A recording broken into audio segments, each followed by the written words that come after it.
son. And take the field. Let's go, let's go.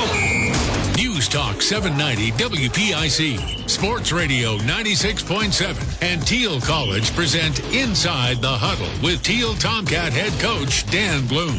It's time to review last week's game and preview the upcoming matchup. And now, here's the voice of the Tomcats, Hugh Ringer, with head coach Dan Blume.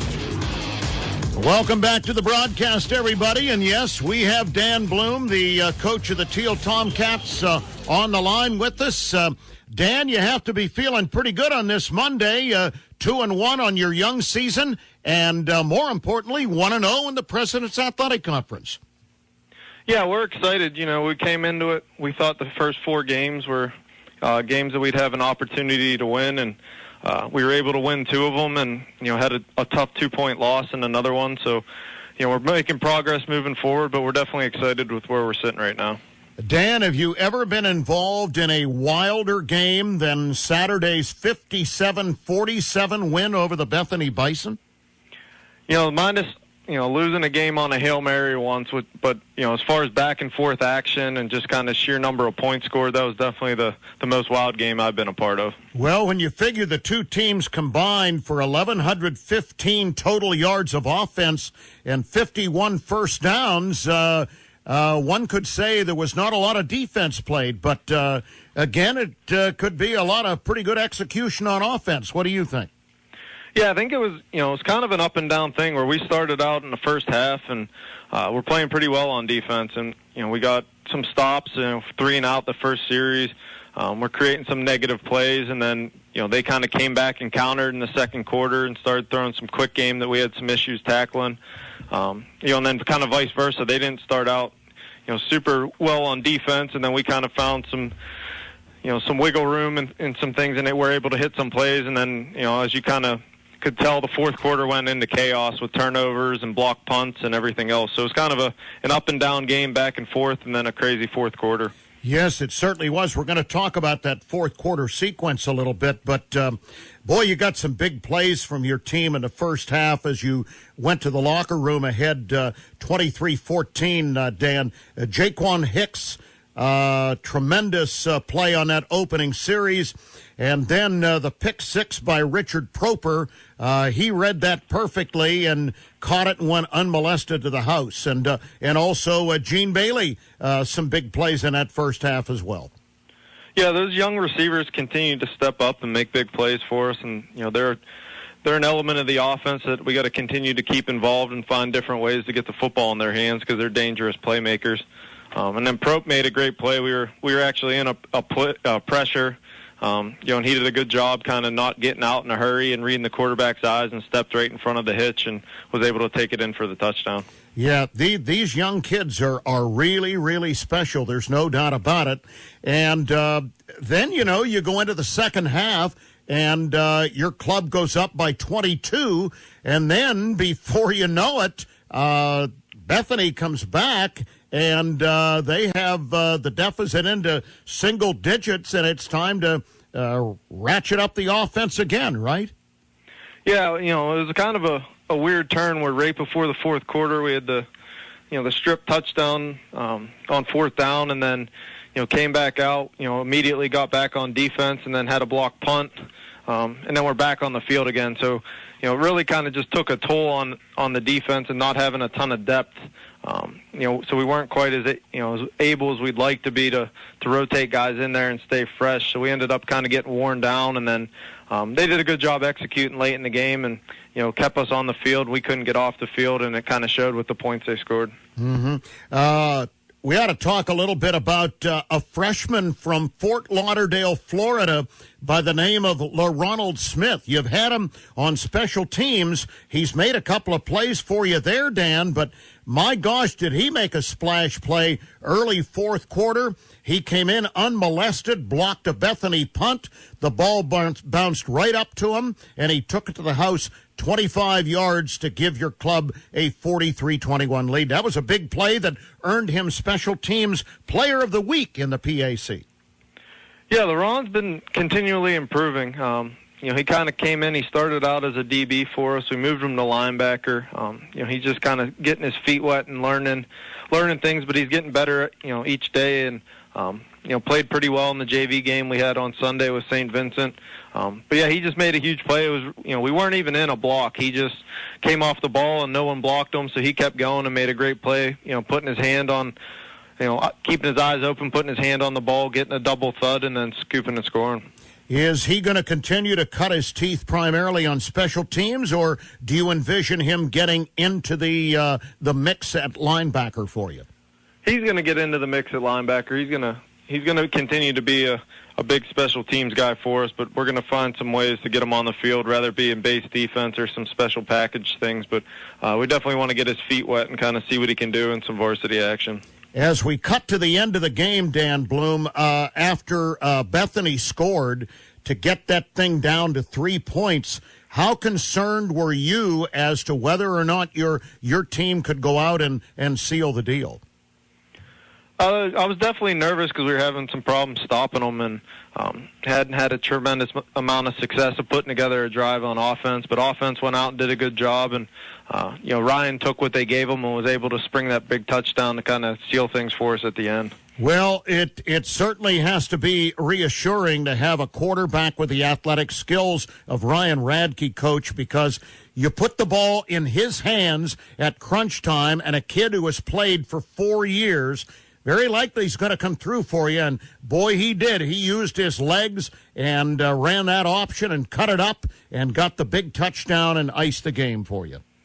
Yeah, Ryan's, he's doing a great job of kind of managing the offense and protecting the football. We had the one turnover, but we've been, pretty good, with the ball in his hands prior to that. So he's continuing to do a good job, and we're just going to continue to try to find ways to use his abilities, rather be running or throwing the football. And I think it's very interesting statistically to point out that he had 414 yards in this football game, running and passing, and that is quite a day's work. Yeah, he had a great day, and I'm sure if you talk to Ryan, there's a couple throws he wished he'd have made to get him probably closer to 500 yards. But he had a good day and was especially good with his reads and his and his feet as far as running the option type of things. But he's got to continue to improve, and I know he wants to improve throwing the football. And you have to be pleased with Nick Barca, the work that he continues to do, kind of a blacksmith running the football, 71 yards on 22 carries. Yeah, Nick continues to kind of grind, and he's an every down type of back for us. He's had a couple drops, but he does do a good job catching the ball out of the backfield. And then we got to continue to kind of work.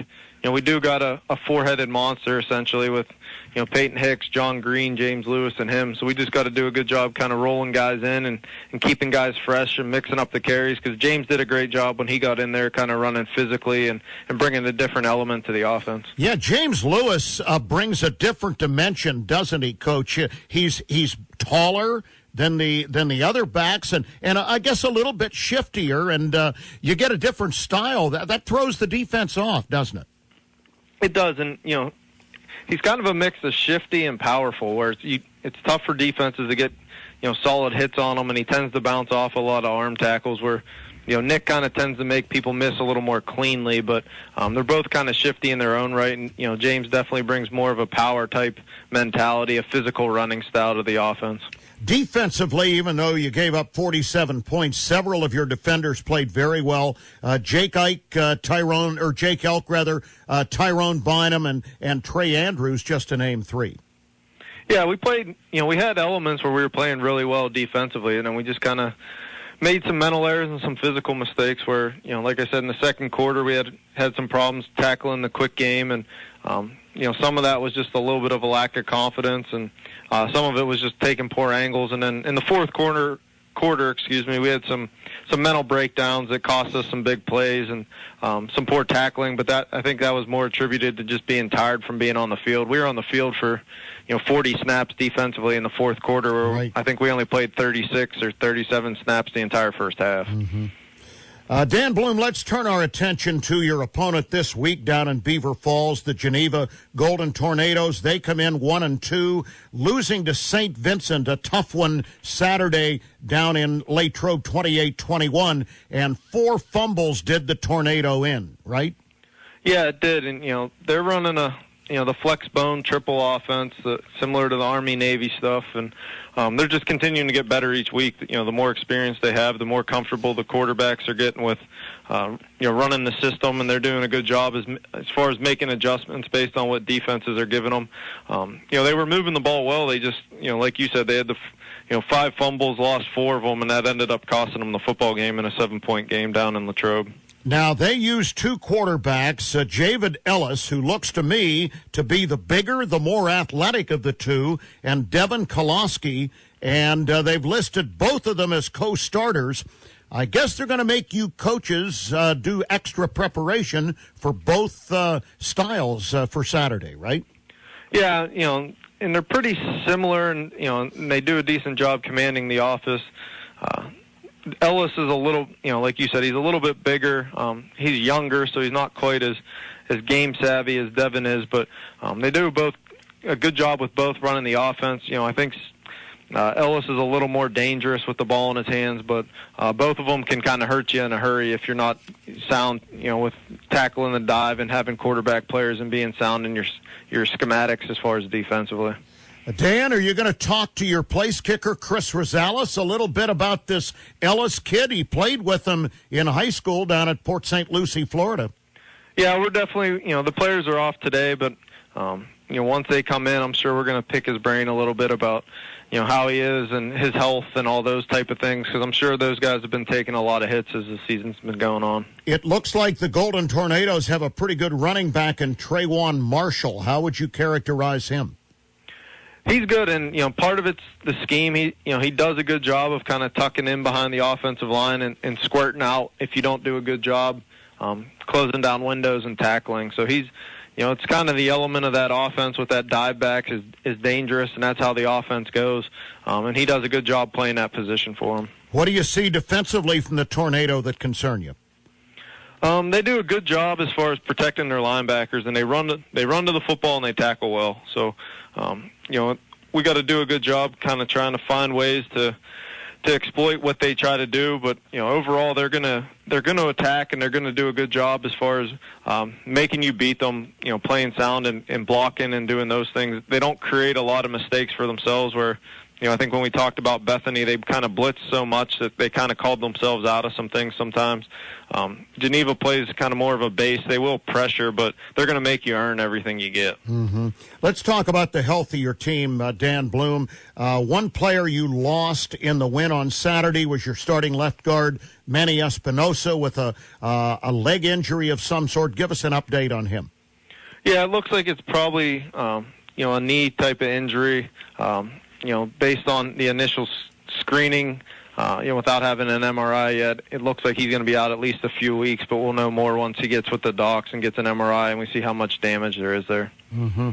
And Doak Walker, did he give you a persuasive speech in the locker room to go from probably out of the game to starting at the outside linebacker, but now he's not on your two deep for this week? Yeah, it was a little bit of a communication issue as far as, between me and the sports medicine staff. And, when we went back and looked at the film, Doak didn't play up to his ability, so he probably shouldn't have been playing as it was. So this week we're just kind of looking. We're going to get him through the week and see what happens. But, he's a guy that right now we're looking to try to just get him back healthy. It sounds like it's more of a thing with just taking contact on it, so we're going to try to kind of rest them and get them back healthy so we can have them the rest of the season. So you're going to go with, as the starter, Hayden Kazin, is that right? That's what it's looking like. We're going to kind of have an open battle with him, Grant Milne, and LaRon, and kind of see who steps up and earns that job this week, but it'll be open competition for that spot. All right, so we're looking forward to it at Beaver Falls Saturday. It's the Tornadoes' homecoming game as the Tomcats and the Golden Tornadoes do battle at Reeves Stadium. It'll be a 3 o'clock kickoff. 2:30 airtime on 790 WPIC. Sounds like you're going to have another warm week of work, Coach, but that's what you coaches love to have, isn't it? Yeah, we'll take nice weather as long as we can get it, because here, before we know it, we'll have snow flurries and everything else we'll be dealing with. So we'll take the warm weather as long as we can. Dan Blume, thanks so much, and we'll see you Saturday down in Beaver County. All right, thanks, you. This Saturday afternoon, the 2-1 Thiel Tomcats go for their second win in the President's Athletic Conference as they hit the road to Beaver Falls to take on the Golden Tornadoes of Geneva College. Hi, I'm Hugh Ringer. Don Achenbaugh and I are poised to bring you all the coverage. We'll hit the airwaves at 2:30 with the Countdown to Kickoff show, followed by the kickoff at 3. It's Thiel and Geneva right here on your Tomcat station, NewsTalk 790 WPIC. That concludes this week's edition of Inside the Huddle with Thiel Tomcat head football coach Dan Blume. Join the coach every Monday during the season at 6:05 with Hugh Ringer to get inside the huddle of Thiel football. Stay tuned. The Pick Sports Line returns right after this short break.